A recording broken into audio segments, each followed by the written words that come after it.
Now, front on, camera here again. For most people, 7-iron again, shoulder width stance. Now, here's a little thing to remember too. We're not symmetrical holding the club. So what I mean by that is we're not forming a perfect symmetry between right and left side of our bodies. We've got to create a slight tilt.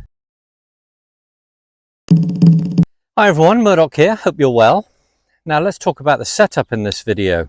Now golf is like Groundhog Day, I call it, because every day you play you've got to look at the basics, you've got to go over the fundamentals. Now the setup, once you've done it, don't neglect it, always check it. Now for those of you new to my channel, I like doing a lot of drills without the need of a club. Now the setup is a perfect example of one. I don't want any distractions in your hand yet. First of all, I want you to get your mind into the understanding that the ball is on the ground. Sounds obvious, but we've got to create a spine angle to reflect, depending on the club we're using, the length of the shaft and the lie the ball is on. We have to have our spine in a position to allow for striking the ball below us. So the spine tilt is important. Now you can gauge this quite easily for a 7-iron for most people. Just standing in a shoulder width stance, we'll come to the front on in a moment, but just first of all understand the balance points, where the weight should be. I don't want it on the toes. I don't want you to get comfortable on the heels, bending your knees excessively. Now this is very common for a lot of people. Can you see what that does when you stand in this position with the club? You're comfortable, you're not correct.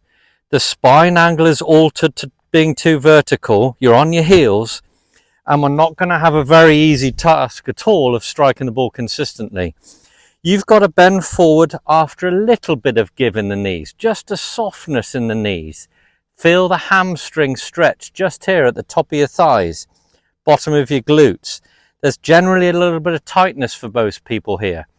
Bottom back as you bend from the hips. Keep the weight on the balls of your feet. Shoulders back, so keep a nice straight back if you can, or straight as you can do anyway. Bend forward in these angles. You'll feel a bit of discomfort until approximately fingertips are touching the top of the kneecaps. This is quite common for most people with a 7-iron to be in this position. It's a good starting point. This is good posture. When your arms are hanging down from your shoulders here, this is where the club will be. So use a mirror where the camera is to just check this for yourselves, or the clubhouse window before you tee off. That's the down the line view. Feet, knees, hips, shoulders all parallel to your target line. Understand now, get the mindset that you're keeping this posture throughout the whole swing. There's drills that I do on that later. Now, front on, camera here again. For most people, 7-iron again, shoulder width stance. Now, here's a little thing to remember too. We're not symmetrical holding the club. So what I mean by that is we're not forming a perfect symmetry between right and left side of our bodies. We've got to create a slight tilt to allow for the right hand lower on the club than the left. This is what I believe anyway. It's worked for me over the years and for many of my students too. So in order to do that, we've got to set a slight angle in our spine from a hip bump, I call it. So imagine your hips are on rails, the same rail line that your feet and knees are on, just a little slide down the target, just enough to feel that pressure has gone from the center of that right foot instep to more the inside edge. Imagine you can slide a credit card under the edge of your right foot. That's a nice little analogy. Your hips have slid along to being more left hip over, not quite over the left shoe. Remember, it's only a 7-iron, but it's just more favoring above the left side. Your right hip, right knee is just inside the instep. That creates the spine tilt ever so slightly to allow for the right hand lower on the club. Now that spine tilt, this is while keeping the hips parallel and your shoulders. So don't close them, keep them all parallel now. This just allows for a backswing move to get us behind the ball. But this is a setup fundamental video, so just follow these lines. Here we go. This gives you an understanding without holding the distraction, holding the club, where the weight will be. It's 50-50, but you feel as if there's a little bit of pressure more on the inside of that right foot. This becomes the loading point when we do the backswing.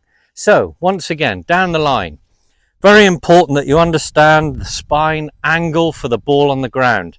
More forward with a wedge, standing taller further away for a wood. Can you see how everything in between now fits in that spine angle and club shaft, forming a 90 degree to where the ball is?